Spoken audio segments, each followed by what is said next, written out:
Olá! Neste episódio da República Popular das Letras, vamos conversar com Rui Godinho, radialista, escritor, autor da série Então Foi Assim, com biografias das letras de música, e que há 20 anos produz e apresenta Roda de Choro, um programa da Rádio Câmara, que, infelizmente, vai fechar nos próximos dias. Está aqui conosco também Joaquim Barroncas, saxofonista, criador do Guia Musical de Brasília. Oi, Rui. Oi, Joaquim. Bem-vindos ao República Popular das Letras. Eu vou deixar primeiro, como bom cavalheiro, que os mais velhos se pronunciem. Bem-vindo, Rui. Muito obrigado a CQ. Tenho certeza que vai ser um papo inteligente, apesar digamos assim, da tragédia que é encerrar um programa como Roda de Choro. Então, Rui, conta para nós como é que... Vamos começar o programa com essa nota triste, né, do encerramento desse programa que você apresenta há 20 anos. Exato. Primeiro eu quero dizer que é um prazer muito grande estar aqui, né? Mais uma vez, no República das Letras, Popular das Letras, e também ao lado do Joaquim Barroncas, que é um amigo meu, e também uma pessoa que eu admiro pela luta dele em prol da cultura, né? Legal. E aí você fala de uma coisa triste, né? Mas nós precisamos retirar desses episódios tristes as coisas positivas, né? Para a gente poder continuar vivendo e se reinventando, né? E você falou bem em relação à Roda de Choro, que realmente foi um episódio triste, me deixou assim silencioso, né, alguns dias, mas que a gente logo já começou a buscar formas de reinvenção e de superar também esse lado triste, né, que é um programa que ia fazer 20 anos em janeiro de 2023 e que eu já estava preparando a celebração da festa de 20 anos, né, pedindo para alguns instrumentistas, alguns chorões, que são personagens recorrentes do programa já há 20 anos, que gravassem uma mensagem, né, enaltecendo esses 20 anos do programa. Infelizmente, recebemos uma mensagem de e-mail muito sucinta, cujo título é Fim da Parceria, Programa Roda de Choro, Rádio Câmara, mas que já vinha se arrastando há alguns anos, porque a rádio também, por intermédio de seus diretores, estavam buscando uma forma, né, de os colaboradores continuarem com os programas por intermédio de um instrumento jurídico, né, que tirasse da informalidade, né, esses colaboradores, né, que são os colaboradores que fazem os programas especiais, educativo-culturais na rádio, né? E o resto lá é discussão política, as sessões da Câmara, né? Um ou outro programa feito a partir dos próprios jornalistas e radialistas que trabalham lá. Mas a maioria era exatamente programa de colaboradores, né? Dos quais eu era um deles, né? Você começou, então, há 20 anos. Esse programa é retransmitido por centenas de emissoras no Brasil todo. Conta para nós como é que você criou esse programa. Eu já falei para você, acredito, que o foco do meu trabalho, um dos motes do meu trabalho é preencher lacunas.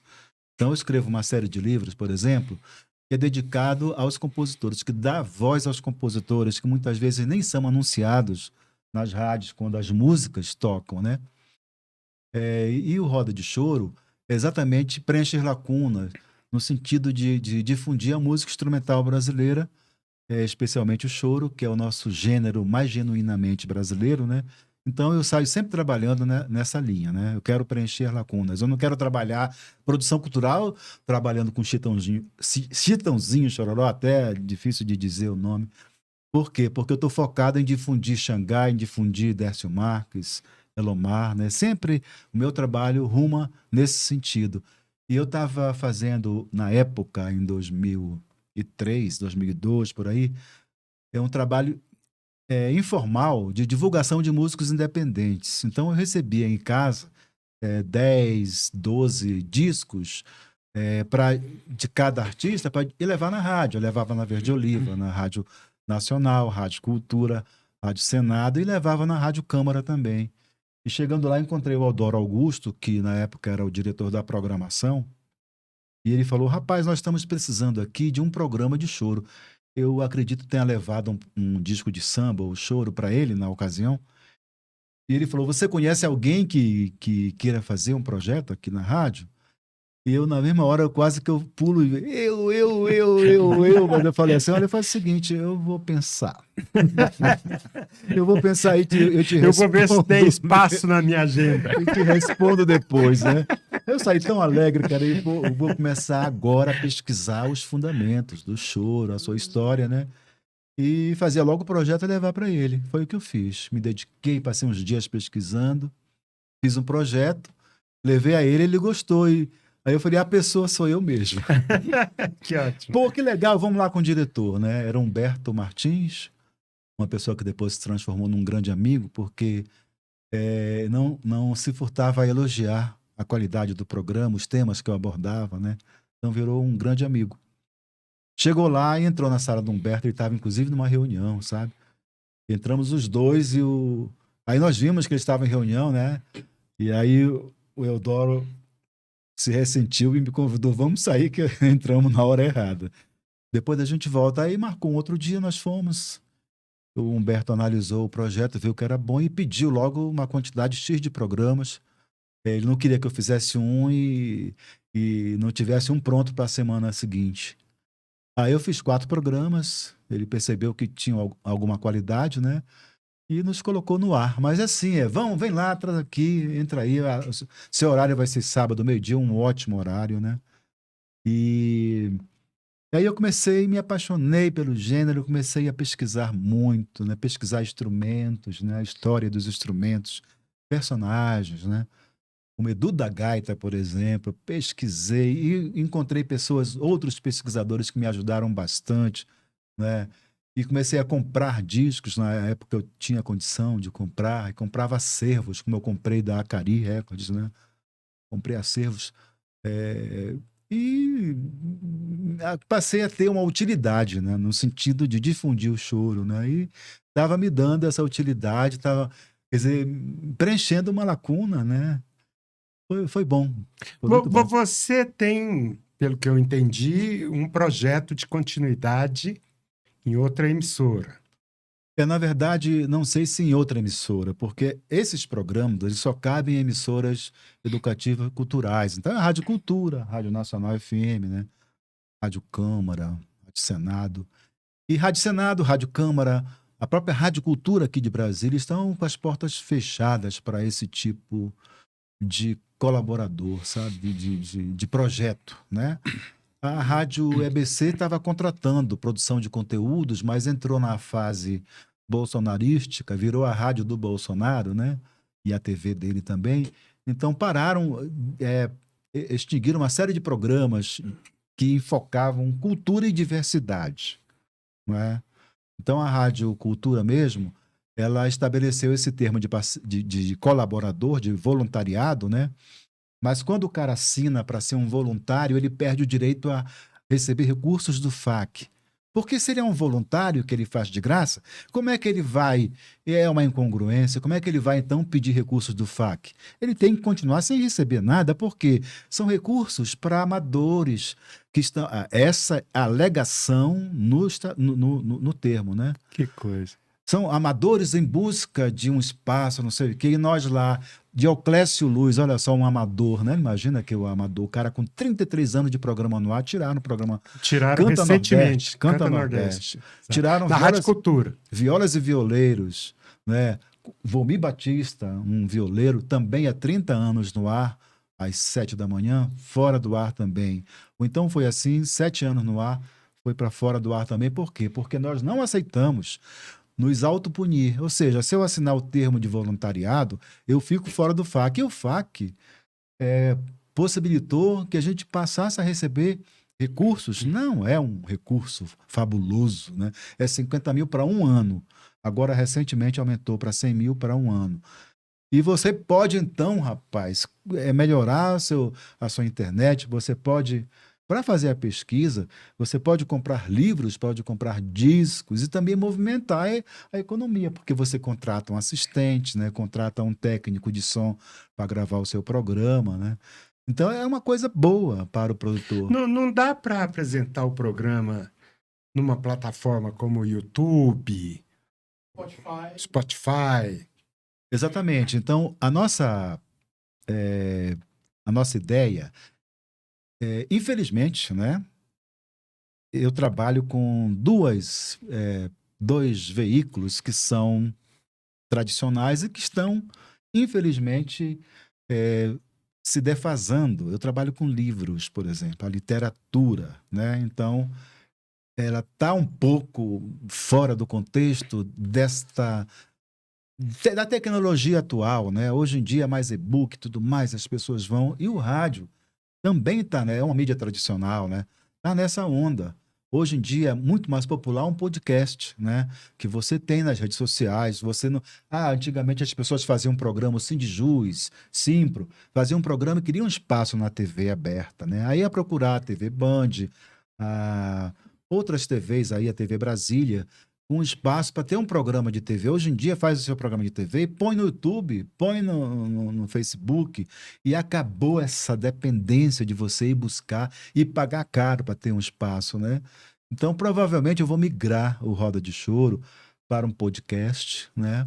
E, logicamente, me preparando para também começar a transformar os livros impressos em e-book, logicamente, sem deixar de imprimir alguns, né? Até para satisfação própria, né? Começar, quer dizer, me reinventar mesmo, buscar abraçar as tecnologias atuais, né? Uma coisa que você já tem experiência, quando eu o conheci, você tocava a Abravídeo. Eu fazia a imprensa do Sindijus, o Sindicato dos Trabalhadores na Justiça, e a gente o procurou para fazer um anúncio de uma greve, de uma campanha salarial lá do Sindijus. Então você já tem também o know-how na área do audiovisual, não é? Exatamente. Eu fui bancário durante 16 anos, né? E sempre me sentindo muito mal, porque para mim era uma tortura, ainda mais trabalhar num banco, numa época de Collor, né? Que você viu as pessoas desesperadas no banco. Meu saldo, cadê meu saldo? Eu estava fazendo uma economia para comprar minha casa. Só tem. Tá aqui, o seu saldo é 50 mil, né? O resto foi confiscado. As pessoas desesperadas na sua frente. Na época do Sarney, a inflação a 62% ao mês, e eu ali no balcão atendendo pessoas, sabe? Na época não tinha automação bancária, eles perguntavam: veja quanto foi que eu paguei de juros e o salário inteiro de juros de cheque especial. Então, para mim, isso era torturante. E eu já tinha um vínculo com a arte desde menino, tocando violão, escrevendo meus poemas, né? E fazendo teatro. Eu comecei. Só um parênteses. Você veio do Pará quando? Eu nasci em Belém em 55, renasci em Brasília em 82. Sei. Foi um dos meus renascimentos, né? Só que eu já vim de lá com todo um acervo de leitura e também de fazer teatro, de conviver com o povo fazedor de cultura, né? O povo da música, o povo do teatro, o povo das manifestações populares em Belém. Então cheguei em Brasília e fui procurar as tribos, né? A- As quais eu me identificava. Então foi a teatro também, né? E a música. Então aqui em Brasília eu resolvi que se eu abraçasse um, uma diversidade numa profissão, como um produtor multimídia, por exemplo, que fizesse programas de rádio, fizesse vídeos institucionais, programas de TV, como nós fizemos para a Caritas Brasileira, né? Eu me daria bem, porque sei escrever roteiros, sei produzir, né? Sei dirigir atores também, aí fui para a área exatamente da produção multimídia, né?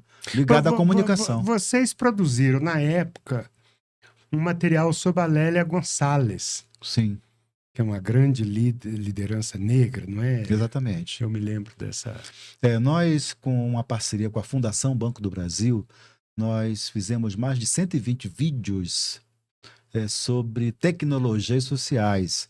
E também fizemos uma série era um por ano, uma série de projetos, que era o Projeto Memória, que abraçava uma exposição itinerante, uma espécie de manual para as escolas públicas. Fizemos vídeos, né?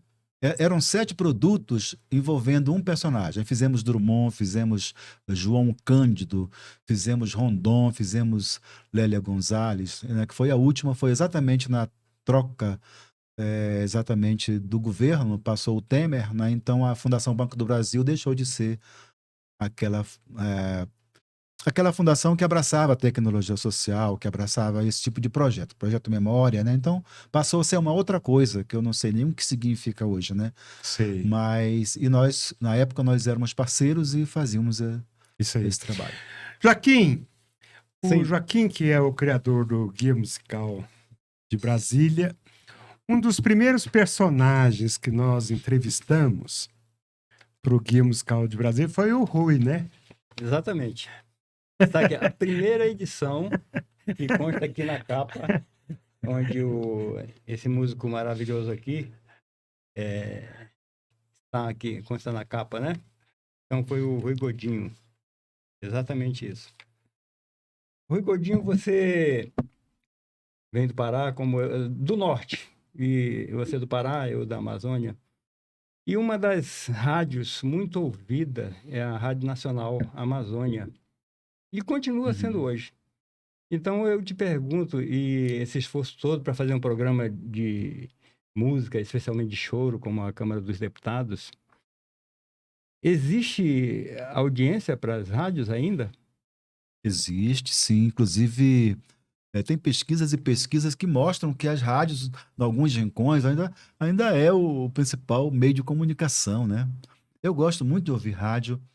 Eu sou um apaixonado por rádio.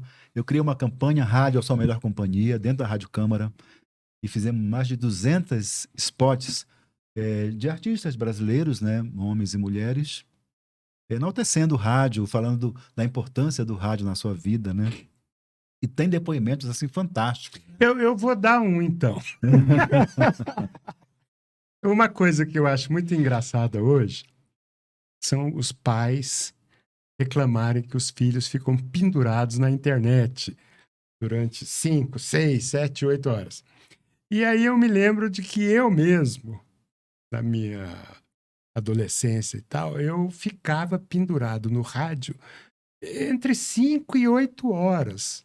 Não havia televisão, nós tínhamos em casa um Philco argentino grandão de válvula.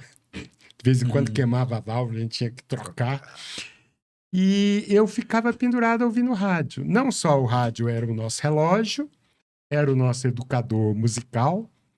Lá no interior de Goiás, evidentemente, era música caipira de raiz, né? E eu ouvia as emissoras internacionais à noite, nas ondas curtas, de tal forma que eu ouvia a BBC de Londres, a Voz da América, a Rádio Havana, a Rádio Central de Moscou, a Rádio Pequim, a Rádio Netherlands da Alemanha, a Rádio Suécia, né? A Rádio Nacional Suíça. Eu acompanhei a Guerra Fria inteira no rádio.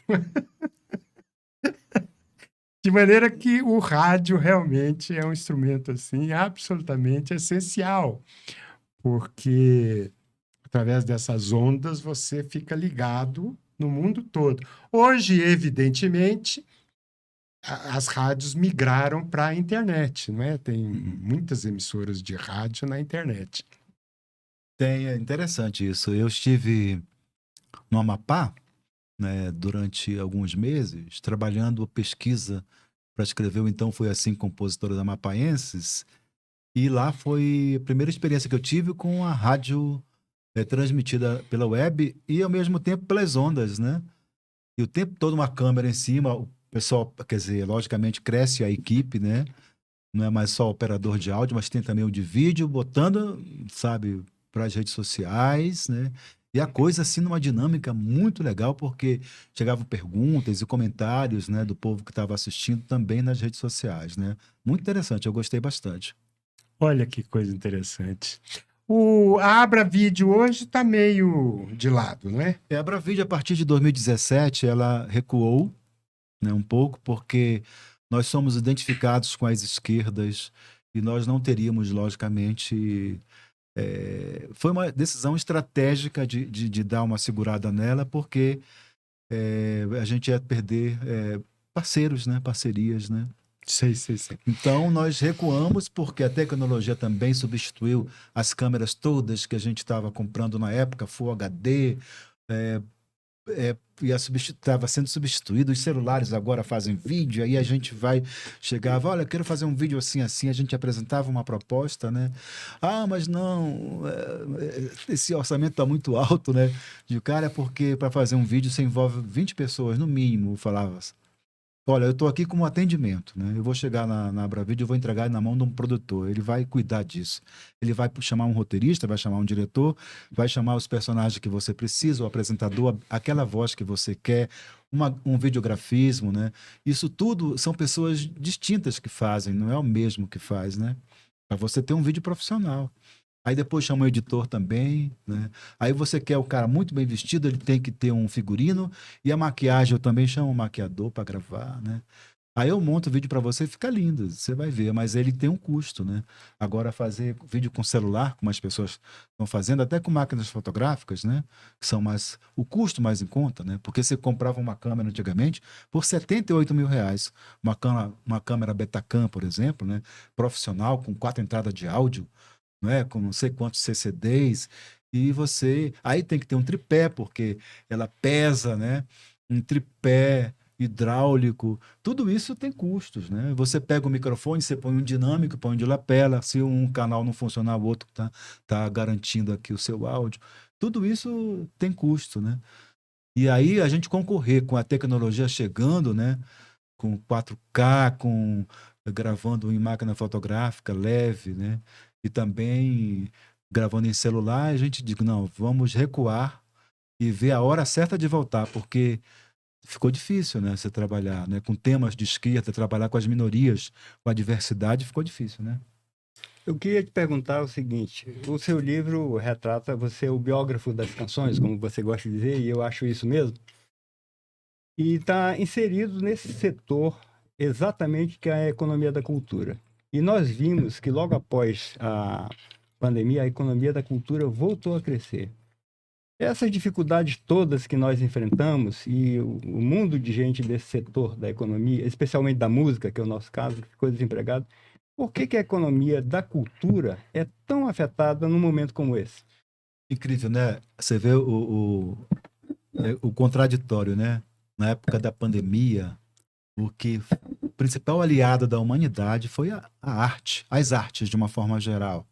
Que para você ficar em casa, para você ficar lendo um livro, quer dizer, com estímulos para continuar em casa, assistindo uma série, né, um filme, ouvindo um programa de rádio, ouvindo música, tudo isso é arte. E foi isso exatamente que ajudou a humanidade a se aquietar em casa, né? E ao mesmo tempo, a gente sem trabalhar, os fazedores de arte foram os primeiros a parar e estão sendo os últimos a voltar, não é? Então, foi uma fase muito difícil em que era o momento certo de se dar importância para a cultura, para a arte, né? E acredito que a gente vai ter algum bônus dessa história, sabe? Porque o cara que pensa hoje num departamento de marketing, na hora de fazer um patrocínio, ele vai dizer, poxa, eu lembro que eu fiquei em casa ouvindo música, vendo séries, vendo filmes e devo isso às artes, né? Então, vou fazer um patrocínio. Quem sabe eu não vá sensibilizar, né, uma pessoa que está num lugar como esse, né? De mando, né? Numa empresa, numa grande empresa, né? Interessante você falar isso. Eu estou me lembrando aqui do programa do presidente Roosevelt, do Great Deal, que recuperou a economia americana depois do crash de 29. E um dos setores mais dinâmicos era justamente o da cultura. Eles investiram no teatro, na literatura, no cinema, lembrando que cada setor desse é um ramo industrial próprio, não é?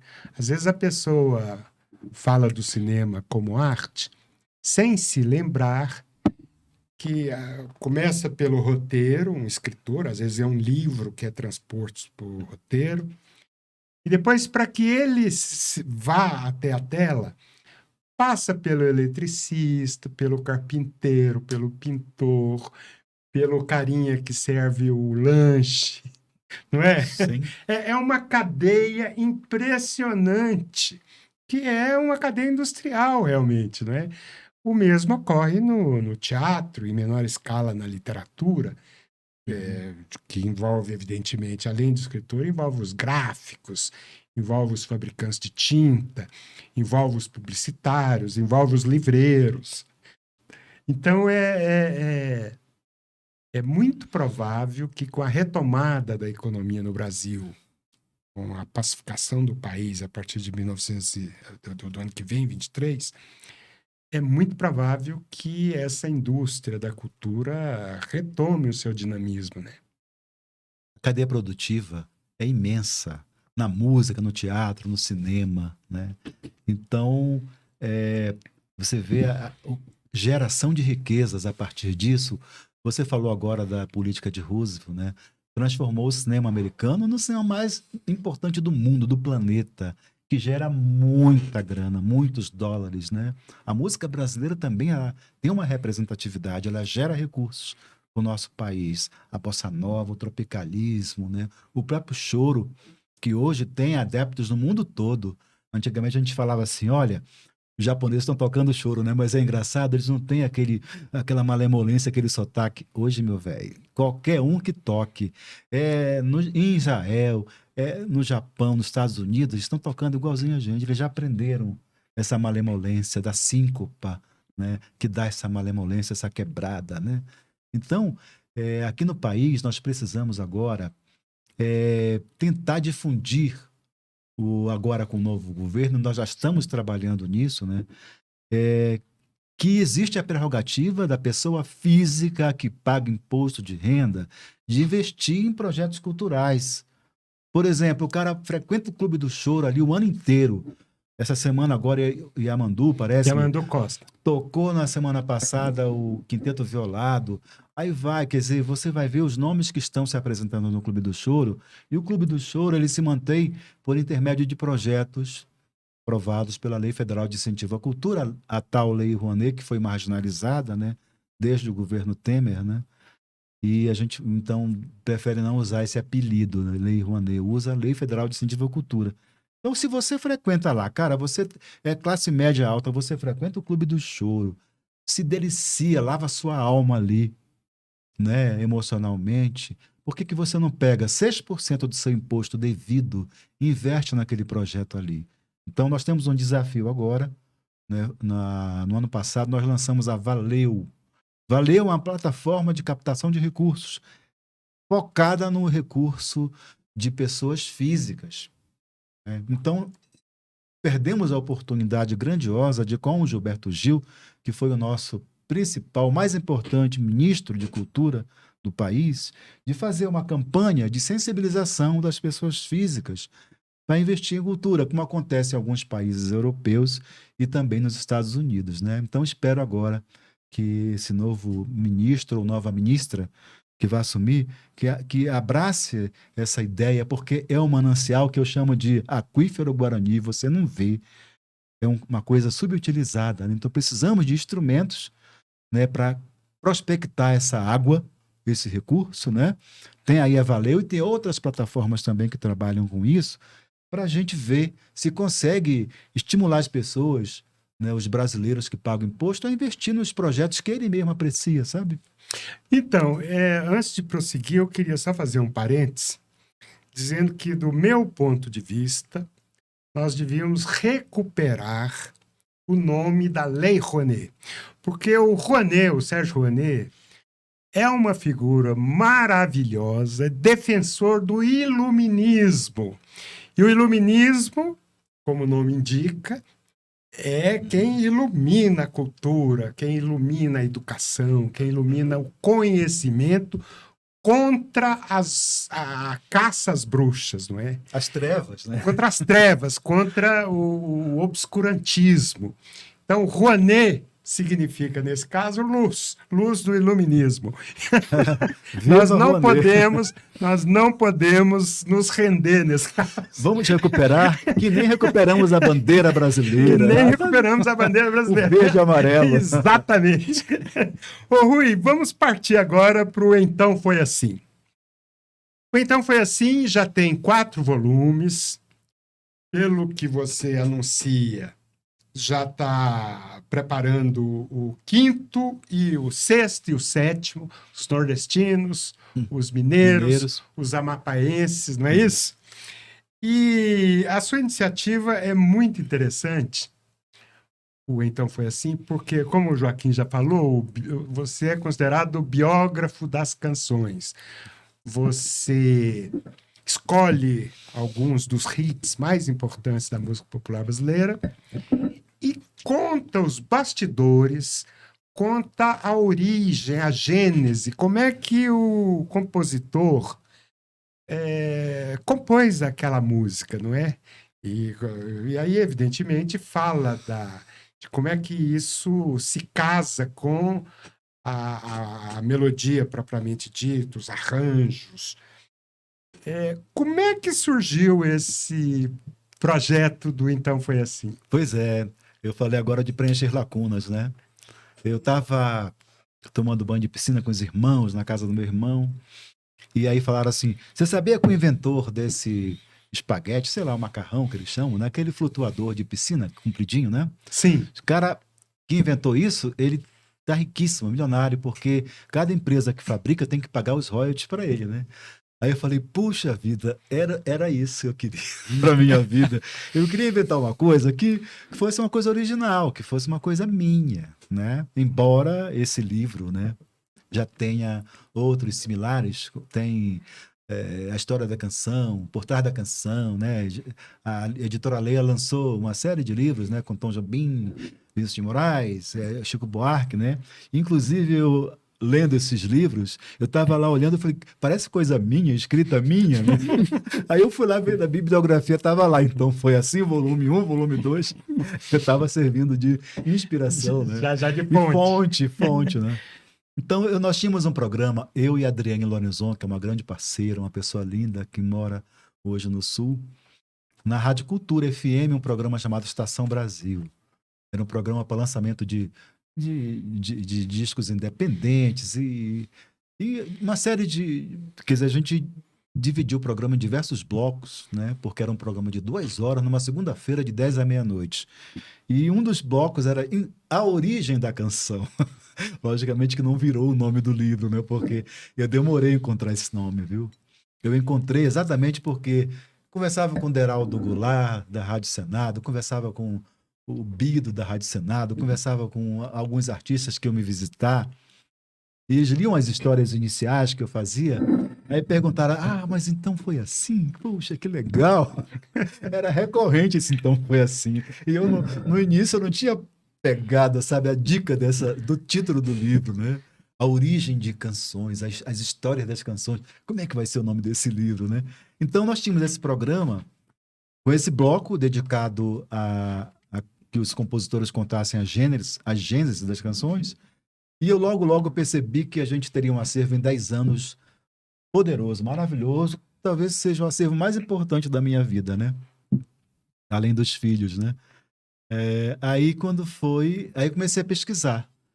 Mudou o governo, passou o governo Cristóvão, o governo Roriz, aí a rádio virou a rádio sertaneja romântica, né? Saíram aqueles programas importantes, né, da rádio, deixaram de existir exatamente em função da mudança. Convidaram o Perdigueiro para ser o diretor da rádio, e logicamente não tinha espaço para esse tipo de programa. E o programa Estação Brasil deixou de ser exibido, houve uma interrupção aí. E eu continuei pesquisando. Uma dificuldade enorme porque eu não tinha nada para mostrar. Olha, eu sou o pesquisador, né? Eu já até escrevi um livro. Eu chegava e dizia, eu tenho uma ideia, eu estou pesquisando, E era mais difícil de encontrar os grandes compositores, os mais renomados, né? Mas eu continuei assim mesmo, consegui falar com alguns. Quando eu lancei o primeiro volume, em 2008, decorrente de um trabalho de redação de 2 anos, porque em 2006, a pesquisa começou em 97. Em 2006, Eu falei para o Adriane, aquela ideia de fazer um livro, porque esse acervo maravilhoso é nosso, meu e seu, né? Eu continuei pesquisando, o programa acabou, continuei pesquisando, mas é nosso. Ela disse, não, eu estou mais dedicada à minha vida acadêmica, e realmente ela fez doutorado, fez em pensamento complexo, fez mestrados, então ela deixou que eu seguisse com o projeto. Aí, de 2006 a 2008, eu escrevi o primeiro volume com 80 histórias, exatamente contando os detalhes, as particularidades de cada criação. Essa música eu fiz assim, olha, eu estava andando na rua, dei uma topada, cara, na hora que eu baixei para segurar o dedão do pé porque estava doendo muito, fazer um torniquete assim, eu olhei e vi uma propaganda de cigarro falando alguma coisa e tem uma frase lá, né, que me chamou a atenção e eu guardei. Aí fiquei com aquilo na cabeça, aí aquilo foi virando uma música, eu cheguei em casa e desenvolvi. Fiz a letra e a melodia. Olha só, são diversas histórias. Você conta uma aqui só para ser uma coisa concreta. Maria Ninguém, do Carlos Lira, que foi o primeiro sucesso dele. Uhum. Aí ele conta aqui que se inspirou no João Ninguém do Noel Noel Rosa. Rosa, exatamente. Ele estava numa aula de francês, da Dona Yolanda, e de repente pintou essa música. Ele fez o par, O par pro João Ninguém, o exatamente. João Ninguém do Noel Rosa, por exemplo. É genial, Pois é. né? Tem algumas canções que respondem a outras, né? Por exemplo, Marcos Valle e o Paulo Sérgio Valle fizeram uma música que é Eu Preciso Aprender a Ser Só, né? E Gilberto Gil, ouvindo essa música, compôs Eu Preciso Aprender a Só Ser, né? Então, tem algumas músicas que são respostas, né, para outras. Isso aí foi muito bem estudado pelo crítico americano, o Harold Bloom, que fala na angústia da influência. Ele diz que um poema sempre é uma resposta a um outro, às vezes é baseado, inspirado, né, tem um tique assim, e evidentemente é essa resposta de um poema para outro. Na canção, isso ocorre também, que afinal é poesia, né? Exatamente. Então, quer dizer, esse livro, a série de livros, dá voz aos compositores, eles falam de si, dos seus processos, falam dos processos criativos, das parcerias, que é uma coisa bem interessante, né? O Oswaldo Montenegro fala assim, olha, eu tenho diversos parceiros, mas o parceiro X, que era o mongol, né?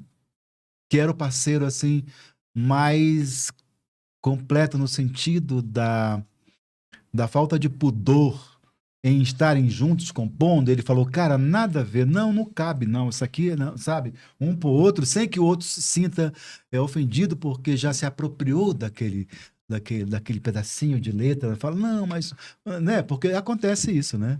Então, ele, não, vamos mudar, cara. Se não coube, vamos mudar. É o Márcio Borges compondo com o Lô Borges.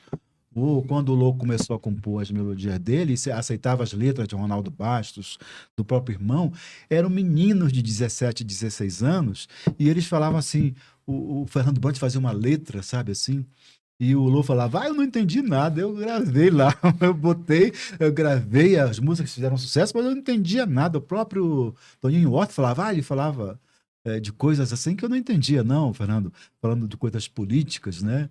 E o Toninho não entendia, porque não estava nessa praia. O Lô Borges não entendia. O Beto Guedes, muito menos, né? Então, eles permitiam que o outro interferisse completamente nas mensagens que fossem dadas numa melodia criada por eles, né? E o Lô, já mais recentemente, não. Agora ele se sente assim, com propriedade para dizer, cara, não coube, né? Por exemplo, com a música que ele fala, que o Márcio colocou lá, os meus olhos ardendo de tanto cigarro, né? Que acho que é Vento de Maio, né? E a Elis Regina gravou do jeitinho que o Márcio criou, e o Lô Borges, na hora que foi gravar, falou, Márcio, não tem nada a ver comigo, meus olhos ardendo de tanto cigarro, né? Aí, vamos mudar isso? Vamos sim. Você quer o quê? Eu quero, assim, os meus olhos abertos para novas emoções. Tá melhor ainda. Vamos lá e muda. Não tem aquele apego, né? Que é exatamente a dinâmica da parceria, né? Da parceria. E esse livro conta exatamente isso. É um projeto interminável, porque enquanto eu escrevo sobre 50 canções, milhares estão sendo criadas, né? E que são também foco do meu trabalho, né? Rui, eu estou vendo aqui O segundo volume é de 2010. O primeiro é de 2008. 2008. Então, nós já temos aí quase 16 anos. Qual episódio nessa sua jornada que mais te chamou a atenção, ou que mais deu prazer, ou que mais foi engraçado, sei lá. Conta um pouco. Bem assim. engraçado tem alguns, porque, por exemplo, se falar de uma composição em que um compositor fala uma coisa, outro fala outro, né? Por exemplo, a música Porto Solidão, né? Que a melodia é do Zeca Bahia, né? E a letra é do Ginco, Antônio Ginco, que hoje faz teatro. Ele só tem essa letra de música, né? O Zeca Bahia conta uma história completamente absurda, e quando eu fui passar pro Ginco, né, para contar a versão dele, ele ficou assim, estarrecido. Não foi nada disso, não foi nada disso. Se houver tempo, eu posso até contar rapidinho essa história. Pô, é claro que tem. Zeca Bahia encontra Ginco numa noite paulistana. Aí foram tomar conhaque, tomar cerveja num bar, e lá pelas tantas, o Ginco dirigia um táxi porque à noite ele rodava e de dia estudava na USP, né? E aí se encontraram, mataram saudades, né? E lá pelas tantas, o Ginco puxou uma letra assim, uma letra comprida, ele falou, olha que coisa linda, adorei, era a letra de Porto Solidão, só que era muito grande, né? E o Zeca falou assim, olha, a gente precisa mudar isso daí, porque letra de música tem que ser tudo bem sucinto, né, reduzido, vamos mudar isso, e mudaram, né? Lá pelas tantas, os dois completamente embriagados, e o Ginco não estava em condição de dirigir o táxi dele. Aí o Zeca Bahia falou, você vai para minha casa, vai dormir em casa hoje. A minha mulher, a Malu, ela é uma cabeça psicóloga, entende a minha vida de artista, vamos para minha casa. Eu vou dirigindo porque você não tem condição de dirigir, eu sou mais forte. Pegou a direção do carro, foi para Vila Madalena, chegou lá e chegaram na porta da casa, bateram e a Malu abriu a porta, provavelmente estava de TPM e falou, pô, Zeca, pô, você, tudo bem, eu aturo todo dia você chegar porra em casa, agora traz um amigo com você que mal se aguenta pé, pô, vamos para outro lugar, vamos, e aqui não. E fechou a porta, sabe? Aí o Ginco ficou assim, poxa, que coisa, né? Você acabou de elogiar a Malu e tudo mais. Vamos para minha casa. Lá na minha casa é na Vila Clementina. Disse lá o endereço. Aí o Zeca pegou, decepcionado com aquela história, que ele tinha acabado de elogiar a mulher. Chegaram na casa do Ginco. A mesma coisa. A mulher falou, não, Ginco, aqui em casa não, cara, não. E expulsou os dois de lá, e os dois voltaram para onde? Para um bar. Que é um local que acolhe todos os bêbados e os poetas. E lá pegaram a letra do poema do Ginco e reduziram e virou o Porto Solidão, né? Que é assim, se um veleiro repousasse na palma da minha mão, sopraria com sentimento e deixaria seguir sempre rumo ao meu coração. Meu coração, a calma de um mar que guarda tamanhos segredos, de versos naufragados e sem tempo. Rimas de ventos e velas, vida que vem e que vai. Solidão que fica e entra, me arremessando contra o cais. Pois é. Essa é a letra, né? Que ficou reduzida. Bem, Ginco me recebeu, eu falei, olha, Zeca já me contou, a versão dele foi isso. Ele, rapaz, tudo isso, ele fantasiou muito, provavelmente porque ele tem dezenas de parceiros, mas não foi isso que aconteceu. O que aconteceu foi o seguinte, a gente morava, eu e minha mulher, num sobrado que tinha lá uns apartamentinhos na parte do terreno assim, que a gente alugava para mulheres, preferencialmente universitárias. E tinha lá a fulana, disse lá o nome dela, que era universitária, estudava na USP, e ela namorava um cara que era músico, que era poeta, que era o Zeca Bahia.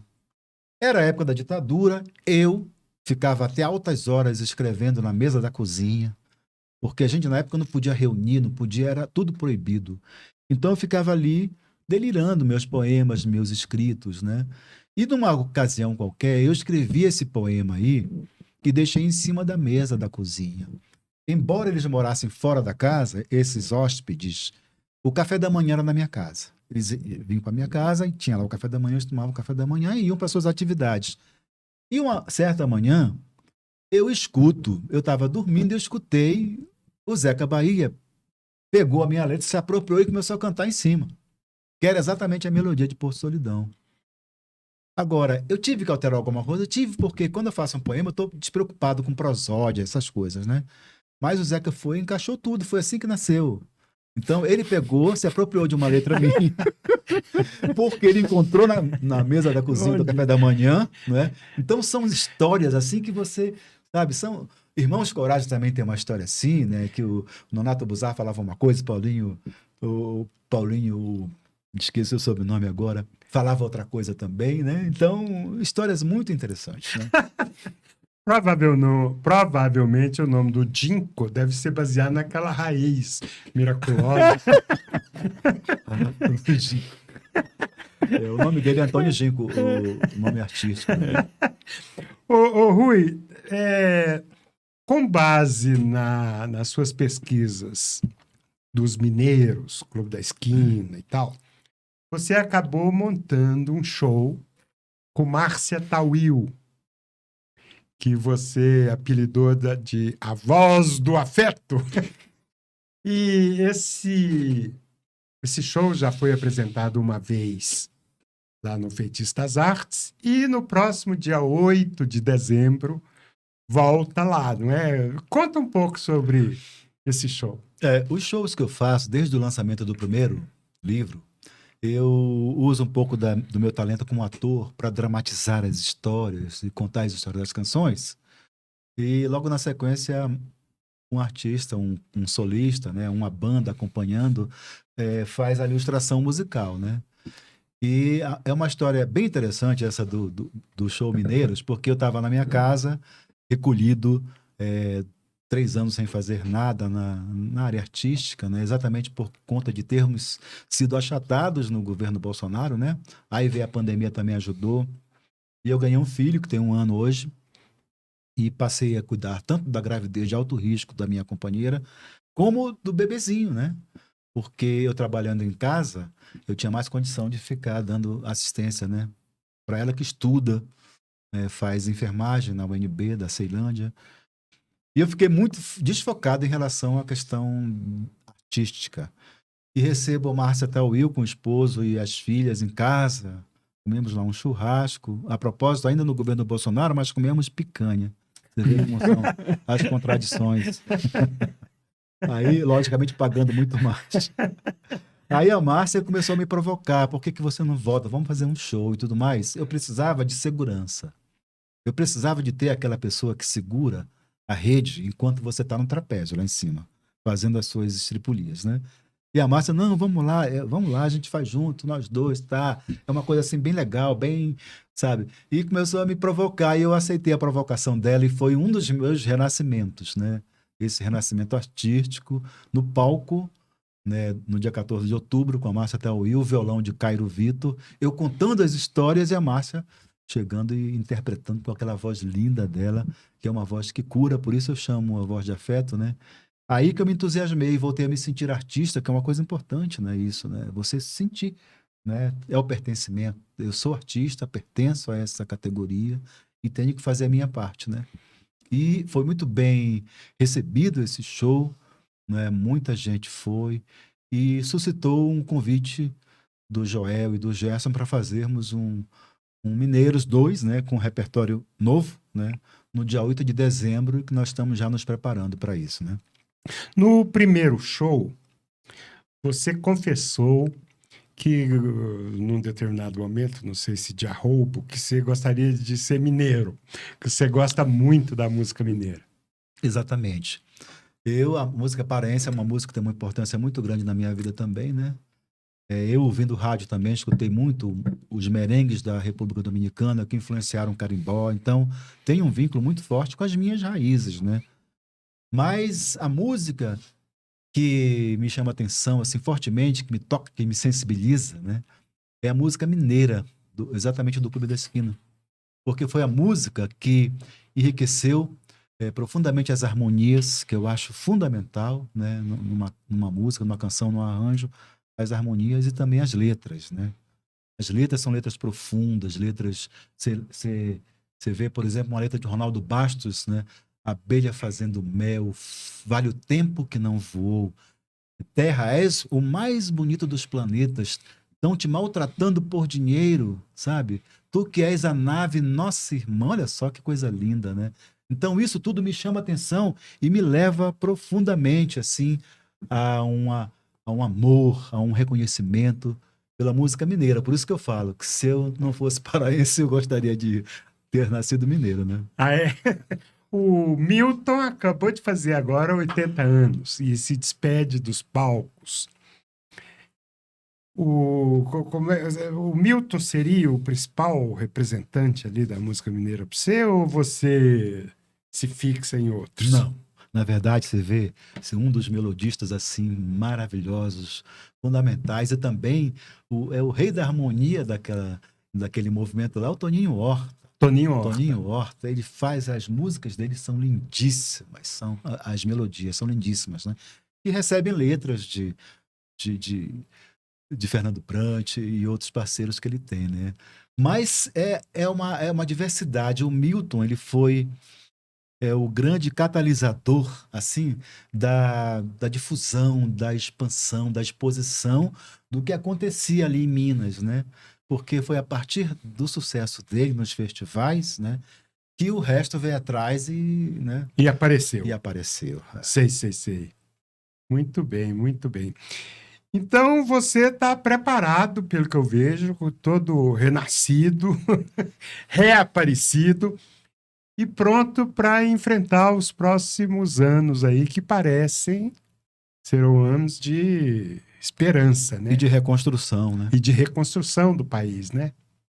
Exatamente. A lei Rouanet, atendendo já ao seu pedido, para resgatarmos esse termo, né?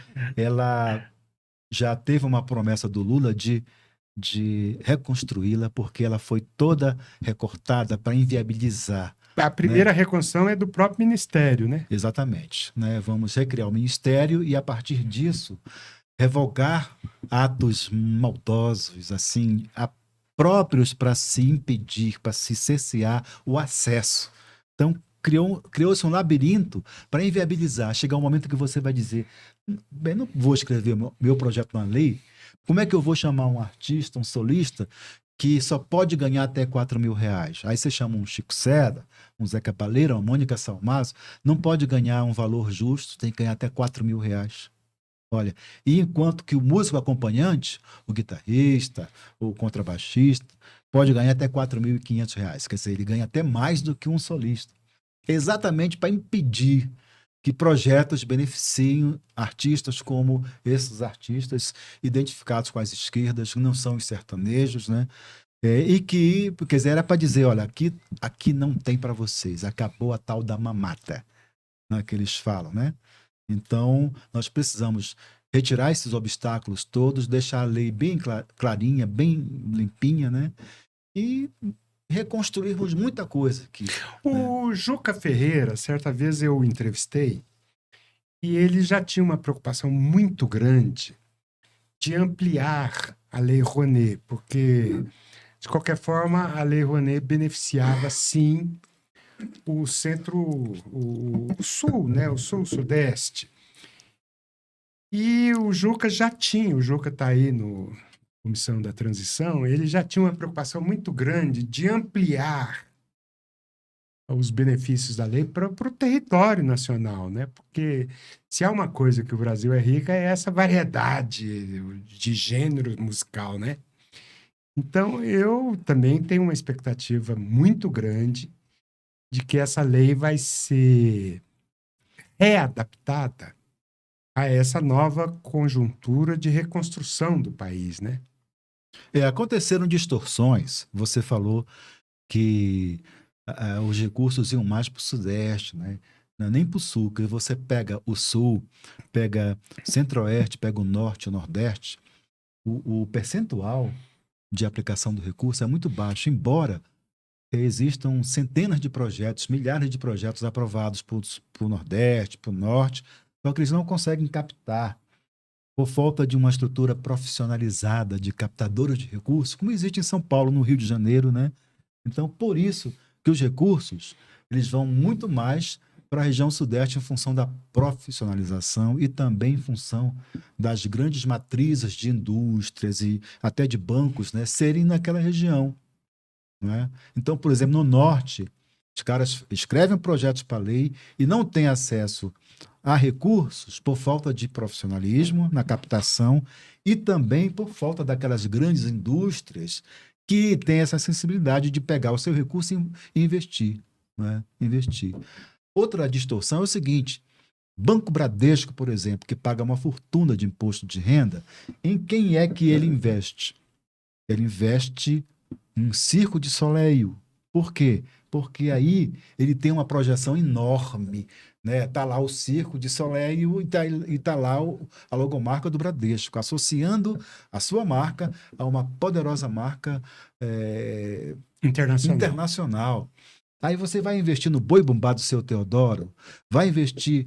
É o Bradesco que vai investir? Não. Aí tem que ser quem? Tem que ser exatamente empresas públicas que tenham uma diretriz do governo para dizer, olha, invista em manifestações populares, invista em música independente, invista em novos talentos, porque não vai ser o Bradesco, não vai ser outro Banco Santander que vai investir nessa linha. Por quê? Exatamente em função de associar a sua marca a um projeto grandioso de fama internacional, né? Eu produzi um CD e um livro para a comunidade indígena de Iolapiti, no Alto Xingu. Foi difícil eu conseguir patrocínio, porque quando chegava na contrapartida, onde é que vai ser feita a distribuição desses discos e desses livros? Na aldeia, principalmente, depois biblioteca de todo mundo, de todo o Brasil, né? Ah, mas não vai ter assim, um grande show? Não vai. É porque os indígenas da aldeia, eles reclamam que os jovens têm o toca-CD, na época em que eu fiz o projeto, e eles estão ouvindo lá pagode, estão ouvindo axé e techno music, né? Não ouvem a nossa música. Então, eles perdem a oportunidade de passar também a ouvir a própria música produzida aqui na região do Alto Xingu, a nossa música. Então, nós não queremos que o nosso filho, o nosso neto, deixe de ouvir a techno music, deixe de ouvir o pagode e o axé, mas também que ele tenha acesso ao nosso próprio. Então, como é que eu ia distribuir 30 mil discos para. Não vai ter esse grande show com os indígenas no palco aqui na esplanada dos ministérios. Não vai ter. Foi muito difícil conseguir o patrocínio. Só conseguimos porque a Eletronorte, como a Vale do Rio Doce, que são empresas que produzem desastres ambientais, como foi o caso da Vale do Rio Doce, né? Eles têm uma espécie de compensação.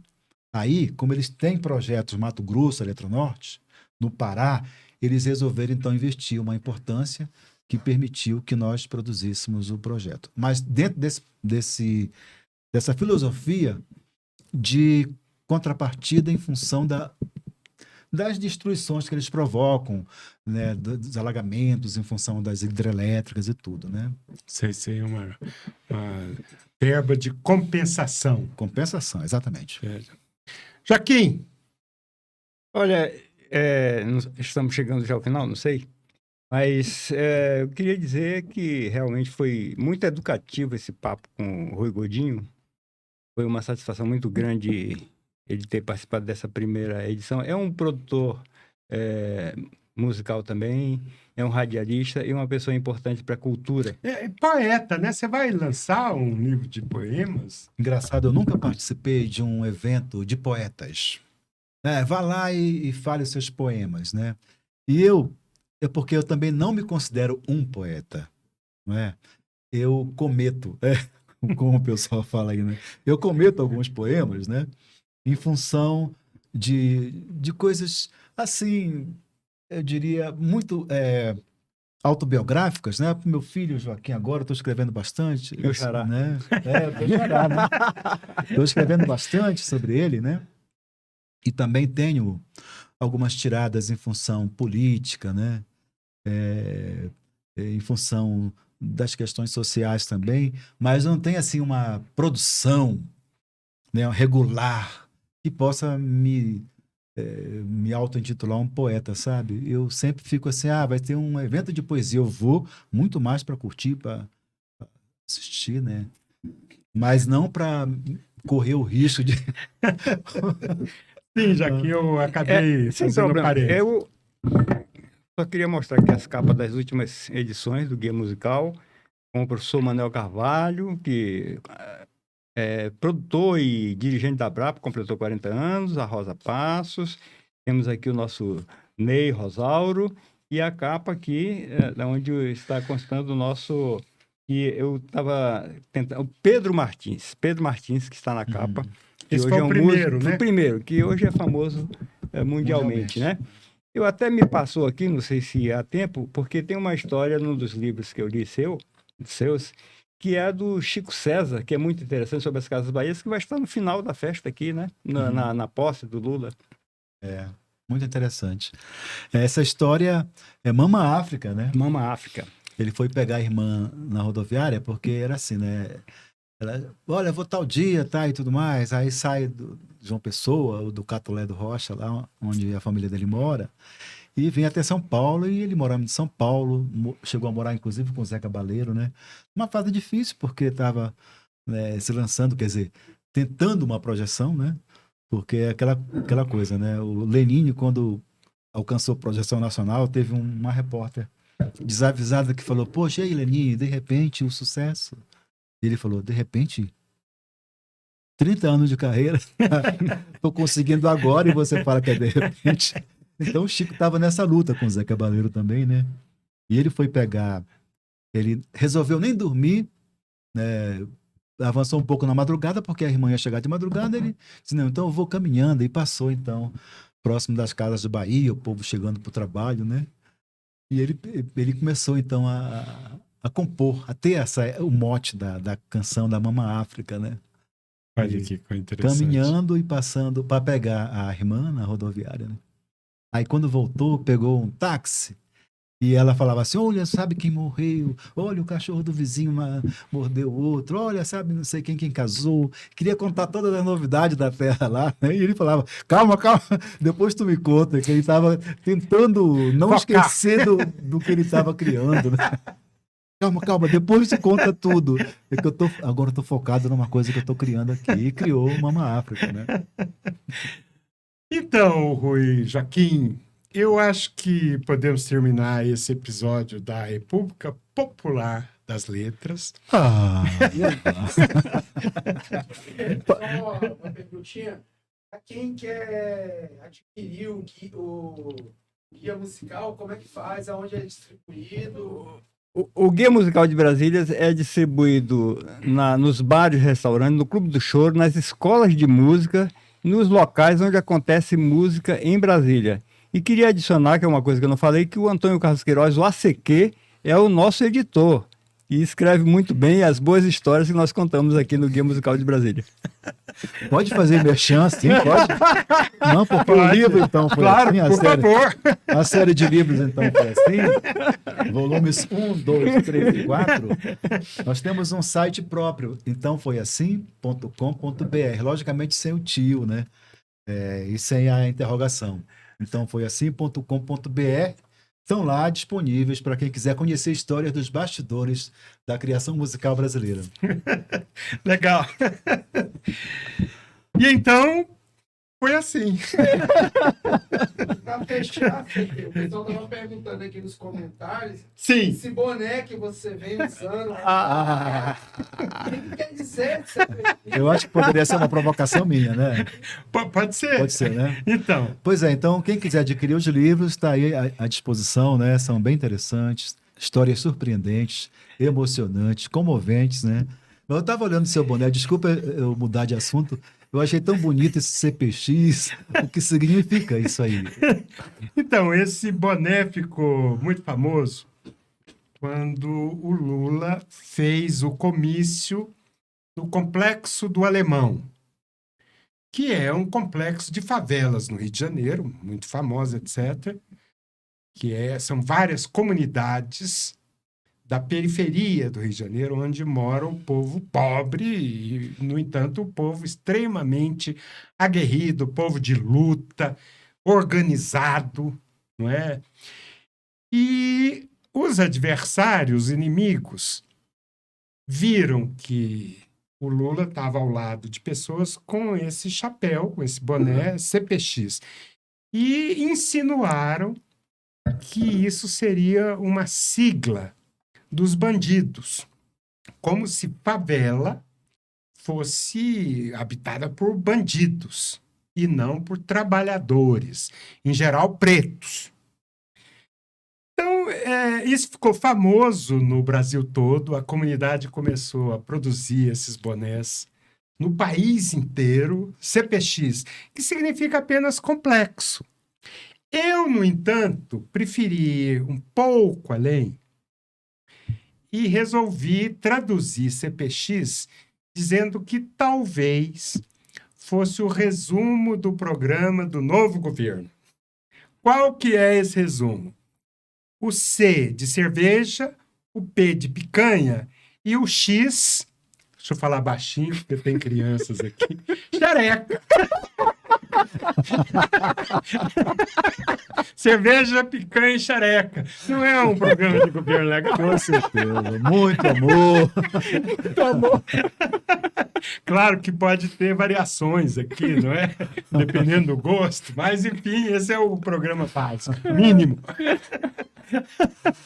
Beleza. E assim, gente, chegamos ao fim de mais um episódio da República Popular das Letras. Eu peço que vocês deem o like tradicional e se inscrevam no nosso canal para assistir os próximos episódios da RPL, República Popular das Letras.